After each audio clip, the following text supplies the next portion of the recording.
Baik,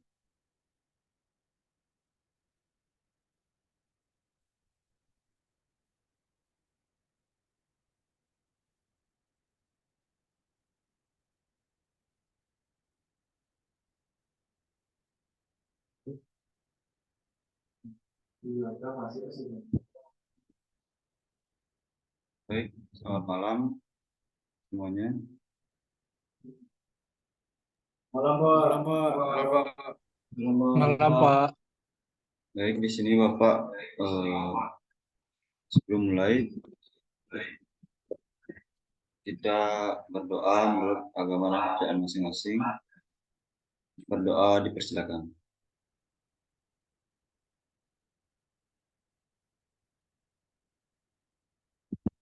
Selesai. Sebelum Bapak mulai, Bapak ingin mengabsen yang pertama Bagus Ketut Krisnanta, Hadir, Hadir, Pak. Pak. Idewo Budi Pujagung, Hadir, Pak. Ketut Prayoga, Hadir, Pak. Rastra Pendi, Hadir, Pak. Putu Ranggita. Hadir, Pak. Sekian, Bapak langsung saja mulai. Apakah ada yang tahu apa itu pengertiannya dasar sistem komputer? Saya, Pak. Ya, silakan.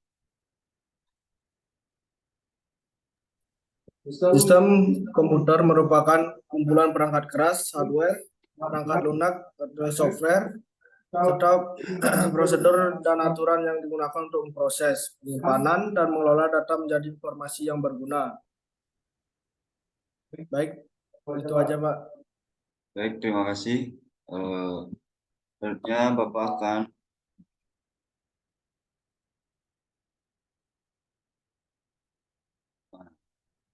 menjelaskan lagi tentang dasar sistem komputer.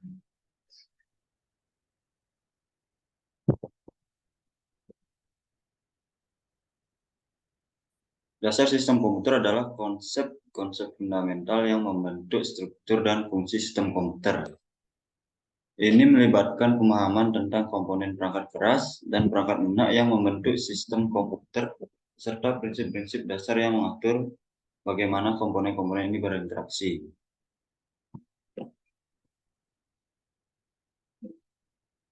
Lalu komputer itu terbagi menjadi tiga, yaitu yang pertama ada hardware, perangkat keras, yang terdiri dari CPU, RAM, hard disk, motherboard, perangkat input, dan yang terakhir perangkat output. Dan software yaitu perangkat lunak terdiri dari sistem operasi, aplikasi, bahasa pemrograman, dan driver perangkat. Yang ketiga ada brainware yaitu orang yang menggunakan komputer. Yang pertama di hardware perangkat keras yaitu ada CPU, Control Processing Unit. CPU adalah komponen inti dalam sebuah sistem komputer. CPU juga dikenal sebagai otak atau prosesor komputer. Fungsinya adalah menjalankan instruksi-instruksi yang diberikan oleh program-program komputer dan melakukan pemrosesan data. Yang selanjutnya ada memori. Yang pertama RAM atau Random Access Memory. Data dan program yang dimasukkan melalui alat input akan disimpan terlebih dahulu di memori utama, khususnya di RAM, yang dapat diakses secara acak oleh pemrogram. Struktur RAM terdiri dari 4 bagian, yaitu yang pertama ada input stogger, digunakan untuk menampung input yang dimasukkan melalui alat input. Nah, yang kedua yaitu ada program stogger, digunakan untuk menyimpan sebuah instruksi-instruksi program yang akan diakses. Yang ketiga yaitu ada working stogger, digunakan untuk menyimpan data yang akan diolah dan hasil pengolahannya. Yang terakhir ada output stogger digunakan untuk menampung hasil akhir dari pengolahan data yang akan ditampilkan ke alat output. Yang kedua yaitu ada ROM, Read Only Memory. ROM hanya dapat dibaca sehingga pemrogram tidak bisa mengisi sesuatu ke dalam ROM. ROM sudah diisi oleh pabrik pembuatnya berupa sistem operasi yang terdiri dari program-program pokok yang diperlukan oleh sistem komputer. Misalnya, program untuk mengatur penampilan karakter di layar, pengisian tombol kunci papan ketik untuk keperluan kontrol tertentu, dan bootstrap program bootstrap diperlukan pada saat pertama kali sistem komputer diaktifkan. Proses mengaktifkan komputer pertama kali ini disebut dengan booting. Booting dapat berupa cloud booting atau ROM booting. Selanjutnya yaitu mengenal jenis-jenis program aplikasi komputer.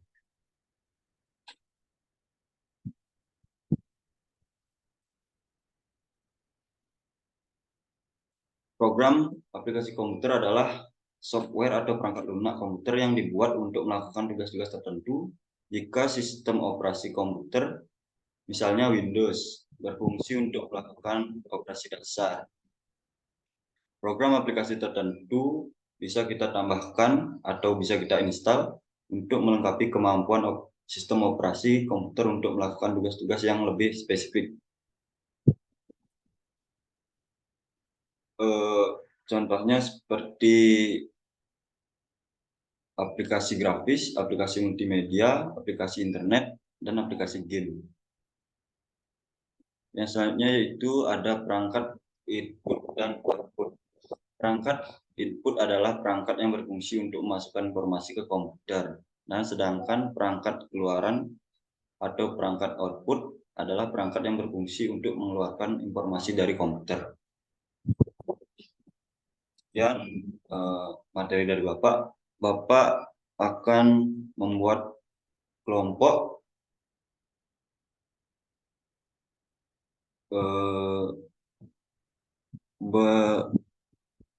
berempat ya, satu kelompok anggotanya 4. Bapak akan kirim linknya di grup kelas. Untuk waktu pengerjaannya 10 menit. Silakan dikerjakan. Ya, Pak.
Baik Pak, di sini saya akan menjawab yang sudah Bapak berikan. Ya, silakan. Yang pertama, Central Processing Unit atau CPU adalah komponen yang paling penting dalam sistem komputer. Perannya sangat vital dalam melakukan pemrosesan dan pengendalian operasi sistem komputer. CPU bertanggung jawab untuk menjalankan instruksi dan melakukan operasi aritmatika pada data dalam komputer. Fungsi utama CPU adalah sebagai berikut. Yang pertama, pemrosesan instruksi. CPU bertugas untuk menjalankan instruksi yang terdapat dalam program yang dijalankan oleh komputer. Instruksi ini diberikan dalam bentuk kode biner yang merupakan bahasa mesin yang dipahami oleh CPU. CPU membaca instruksi satu persatu dan melaksanakannya sesuai dengan urutan yang ditentukan. Dan yang kedua ada pengendalian sistem. CPU berfungsi sebagai pengendali utama dalam sistem komputer. Ia mengatur dan mengkoordinasikan aktivitas seluruh komponen lainnya, termasuk perangkat keras atau hardware dan perangkat lunak software. CPU mengirim sinyal pengendalian untuk mengatur aliran data dan instruksi antara perangkat input, output, memori, dan unit pengolahan lainnya. Yang ketiga ada operasi aritmatika dan logika. CPU dilengkapi dengan unit aritmatika dan logika atau ALU yang bertugas untuk melakukan operasi matematika dan logika pada data. Ini termasuk operasi penjumlahan, pengurangan, perkalian, pembagian, operasi bitwise, perbandingan, dan sebagainya. Lalu berfungsi untuk memanipulasi data sesuai dengan instruksi yang diberikan oleh program. Baik, sekian dari saya. Terima kasih.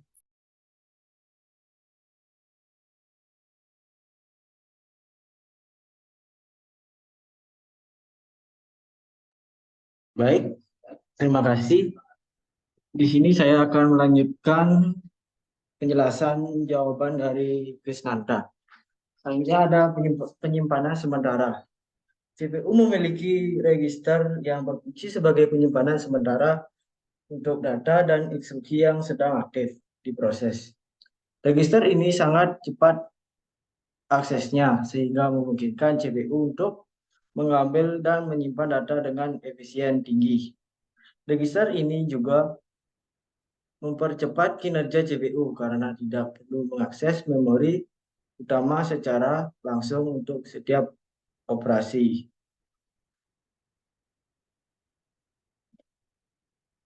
Selanjutnya, CPU berinteraksi dengan komponen lainnya dalam sistem komputer melalui bus system. Bus system adalah jalur komunikasi yang menghubungkan CPU dengan perangkat input, output, memori, dan komponen lainnya. CPU mengirimkan permintaan dan menerima data melalui bus system. Berikut adalah beberapa interaksi utama CPU dengan komponen lainnya. Yang pertama ada memori. CPU membaca instruksi dan data dari memori utama atau RAM melalui bus system. Instruksi diambil dari memori dan dieksekusi oleh CPU. Hasil operasi yang dihasilkan oleh CPU juga dikembangkan ke memori untuk disimpan atau digunakan oleh program. Selanjutnya ada perangkat output dan input. CPU berkomunikasi dengan perangkat input, misalnya keyboard, mouse, dan perangkat output, misalkan monitor, printer, serta melalui bus system. CPU mengirimkan dan menerima data dari perangkat input dan output ini.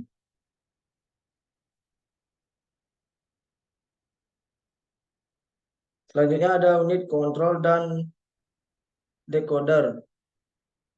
CPU berinteraksi dengan unit kontrol dan decoder untuk mengatur eksekusi instruksi unit. Kontrol bertanggung jawab untuk mengontrol aliran instruksi dan data, sedangkan decoder membantu CPU memahami instruksi yang diberikan dalam bahasa mesin. Baik, sekian jawaban yang dapat saya sampaikan. Terima kasih. Baik, terima kasih. Untuk selanjutnya, soal yang kedua.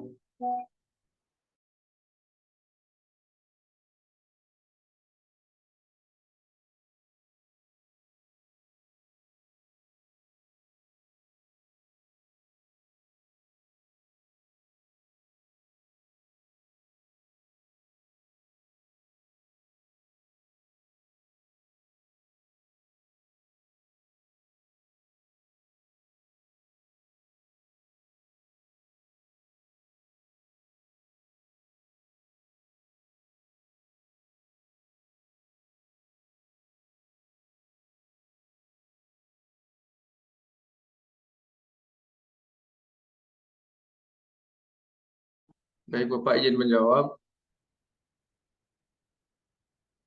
Ya, silakan. Baik, dalam kelompokmu mari kita analisis perbedaan dan peran perangkat input dan output dalam dasar sistem komputer. Yang pertama itu perangkat output.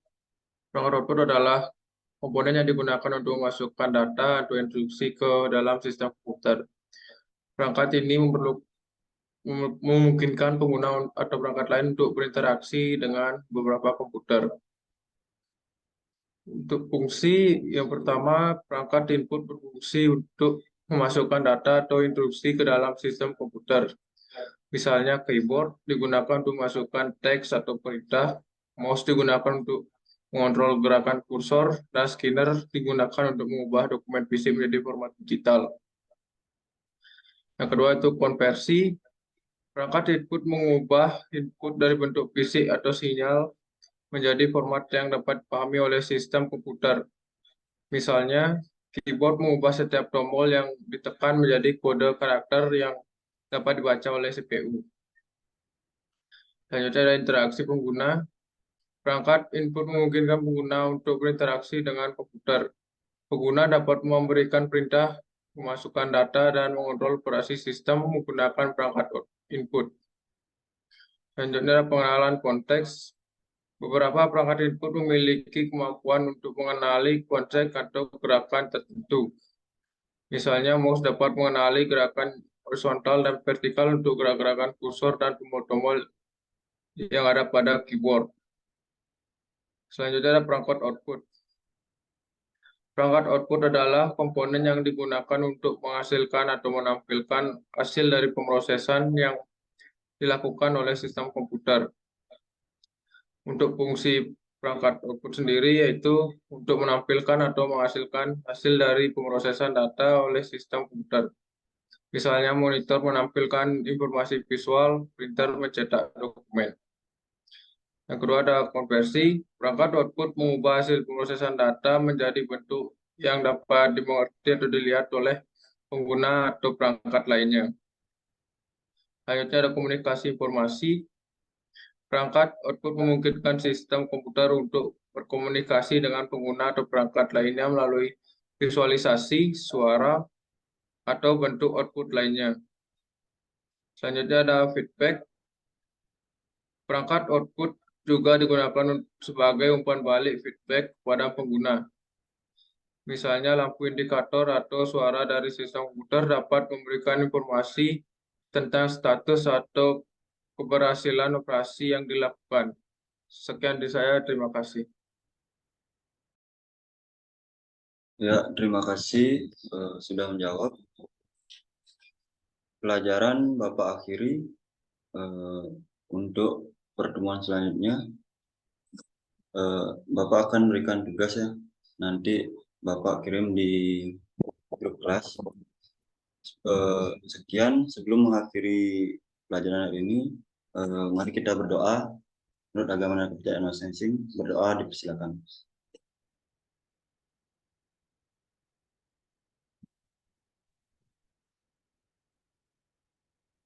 Berdoa selesai. Selamat malam. Malam, Selamat, Pak.